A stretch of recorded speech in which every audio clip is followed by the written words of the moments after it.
얼마 전 온라인 커뮤니티에서 태권도 경기가 큰 화제가 되었습니다. 화제가 된 태권도 경기는 월드 태권도 그랜드슬램 챔피언십에서 준결승으로 만난 이대훈 선수와 웬예 린 선수의 준결승 매치였습니다. 이대훈 선수는 당시 올림픽 세계 랭킹 1위로 한국 태권도의 자존심이라고 할 수 있는 선수입니다. 강력한 발차기와 시원시원한 플레이로 태권도를 전 세계에 널리 알리고 있는 선수입니다. 뿐만 아니라 한국의 태권도 발전을 위해 어린 아이들에게 태권도를 직접 전수하기도 하고 방송을 통해 발전기금을 전달하는 등 여러 방면에서 활동 중에 있습니다.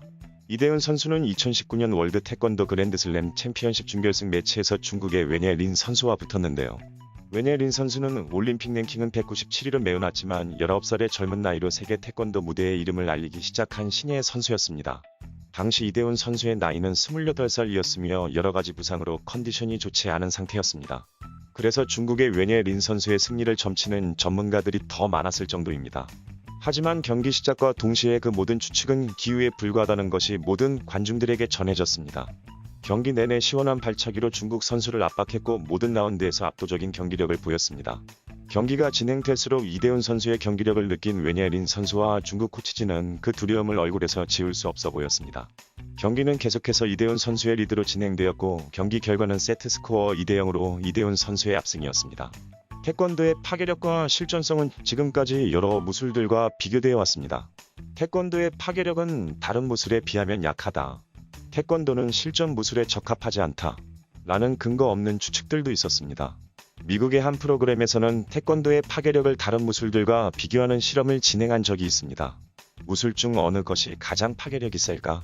라는 원초적인 호기심에서 시작된 실험이었습니다.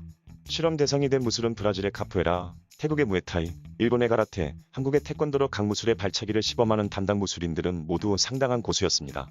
과학자들은 샌드백을 고정해 전자 장비를 통해 각 무술의 발차기 파괴력을 측정했는데요. 결과는 매우 충격적이었습니다.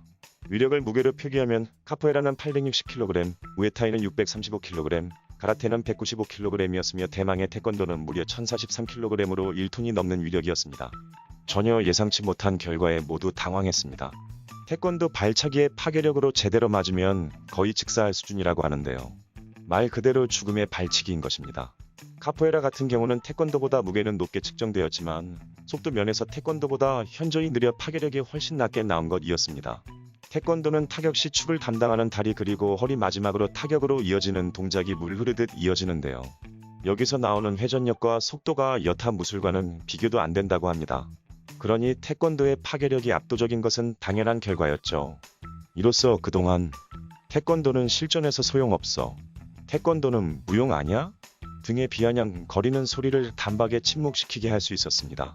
영상을 본 해외 네티즌들은 태권도 킥은 엄청나게 빠르며 속도를 높이기 위해 많은 움직임이 필요하지 않군요.